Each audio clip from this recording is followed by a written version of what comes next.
So, what if everything you thought you knew about being a good person was, well, turned completely on its head? Today, we're going to dive into a single chapter from an ancient text that does just that. It's this incredible three-act story about a radical shift, a move away from just following rules to looking at what's really going on in our heart. And that's really the big question, isn't it? What makes a person unclean or impure? Is it about a bunch of external rules and rituals, or is it something deeper? This text offers a pretty revolutionary answer, and we get to see it unfold through a few dramatic encounters. All right, so our story kicks off with a showdown. A group of religious leaders comes up to Jesus, and they're not there to talk about some deep theological mystery. Nope, they're there with an accusation about a broken tradition. And this one little spark is what ignites the whole debate. And here it is, the big accusation. It's all about washing hands. Now, to these leaders, this wasn't just about, good hygiene. This was a sacred rule, a non-negotiable tradition of the elders. If you broke it, you were ceremonially unclean. End of story. But Jesus, he doesn't even play their game. He completely reframes the entire conversation. Instead, he accuses them of using their own man-made traditions to get around a core command from God, honoring your father and mother. He's basically saying, you're so focused on this little ritual that you're missing the entire point. And then he just drives the point home with this powerful quote from the prophet Isaiah. It is a brilliant diagnosis of the problem, right? You can say all the right things, you can go through all the right motions, but your heart, your true inner self, can be a million miles away. Okay, so now Jesus turns away from the leaders and speaks to the whole crowd. He's about to say something that's going to change everything. This is the first half of the big reveal, and for the people listening, this would have been absolutely shocking. This is it. This is the moment where the entire idea of purity gets flipped completely upside down. For centuries, being defiled was all about external stuff, eating the wrong foods, touching someone who is sick, breaking a ritual. Jesus is basically wiping that slate clean to introduce a brand new way of thinking. And here's the punchline. True uncleanness, the stuff that really makes you impure, it doesn't come from the outside in, it comes from the inside out. It's not about what you eat, it's about what your life produces. So what does he mean, what comes out of their mouth? He's not talking about the food you just ate, he's talking about the source of your actions, your heart. The real issues, the things that truly defile a person, are these deep moral failures that start on the inside. Eating with unwashed hands? Yeah, that doesn't even make the list. So Jesus has just laid out this completely radical teaching. But, a principle is one thing. Now in our second act, we're going to see it get put to the test in a really tense, real-world situation that pushes every single boundary you can imagine.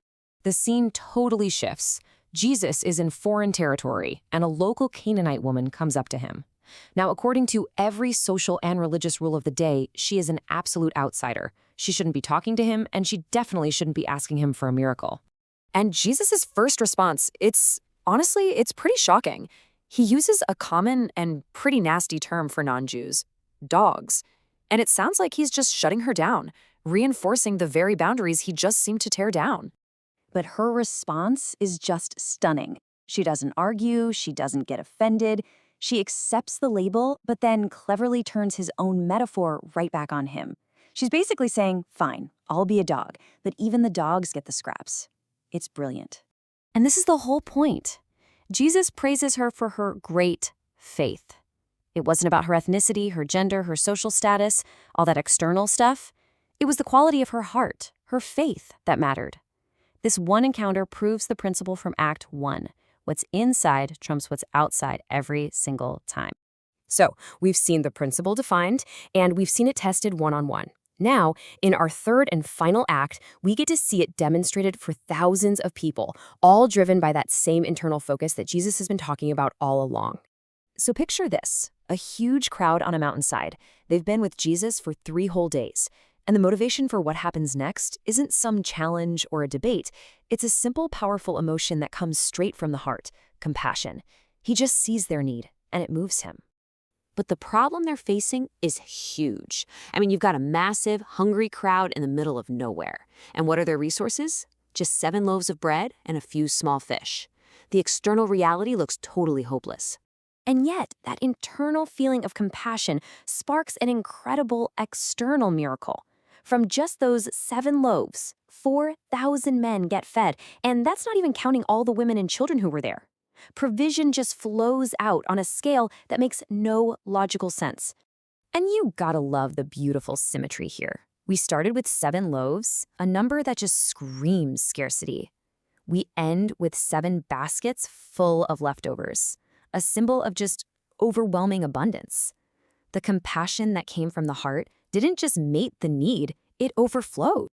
So, let's pull all 3 of these stories together. The debate with the leaders, the encounter with the outsider, and the feeding of the crowd. They all revolve around one single powerful theme. What truly matters is what comes from the heart. So you can see the whole narrative arc laid out, right? First, the old external rules get challenged. Then, a brand new definition is given.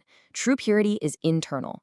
And finally, we see that principle in action, showing how qualities like faith and compassion can break down any external barrier. And that kind of leaves us with a final thought, doesn't it? This ancient story isn't just a story, it's a challenge for us today. What external traditions or labels or rules are we so focused on?